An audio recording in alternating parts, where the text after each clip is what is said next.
इते वांखे ॿुधायूं त अज़ीम सूफ़ी शाइर शाह अब्दुल लतीफ़ भिटाई जे 280 सालियाने उर्स जूं तक़रीबूं सुभाणे खां भिटशाह में शुरू थींदियूं। शाह अब्दुल लतीफ़ भिटाई जे उर्स जे ॿिए ॾींहुं ते बि मटियारी ज़िले में आम मोकल जो ऐलान कयो वियो आहे। DC पारां नोटिफिकेशन जारी आहे।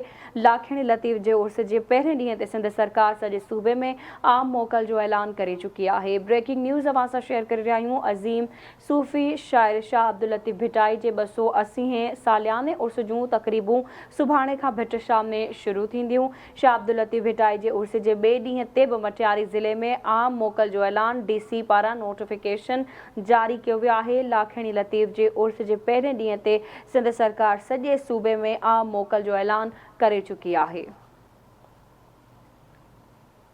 अहम ख़बर खां वांखे आगाह कयूं पिया। अज़ीम सूफ़ी शाइर शाह अब्दुल लतीफ़ भिटाई जे 280 सालियाने उर्स जूं तक़रीबूं सुभाणे खां भिटशाह में शुरू थी रहियूं आहिनि। शाह अब्दुल लतीफ़ भिटाई जे उर्स जे ॿिए ॾींहं ते बि मटियारी ज़िले में आम मोकल जो ऐलान कयो वियो आहे, जॾहिं त DC पारां नोटिफिकेशन बि जारी कयो वियो आहे। लाखिणी लतीफ़ जे उर्स जे पहिरें ॾींहं ते सिंध सरकार सॼे सूबे में आम मोकल जो ऐलान करे चुकी आहे।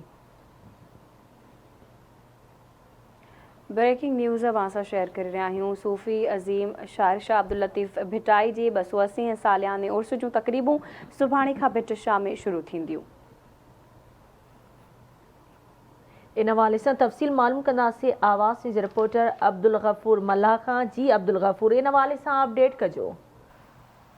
बिल्कुल डिप्टी कमिश्नर मटियारी से जवाद मुज़फ़र पारा लाखिणी लतीफ़ हज़रत शाह अब्दुल लतीफ़ भिटाई जे उर्स जे दिहाड़े तां मटियारी ज़िले में आम मोकल जो ऐलान कयो आहे, जंहिंजो पिणु नोटिफिकेशन जारी कयो वियो आहे। यादि रहे त पहिरीं ॾींहुं सिंध हुकूमत पारां पूरे सिंध में आम मोकल जो ऐलान कयो वियो। जी ठीकु आहे अब्दुल गफूर, वॾी महिरबानी अव्हां जी अपडेट करण लाइ।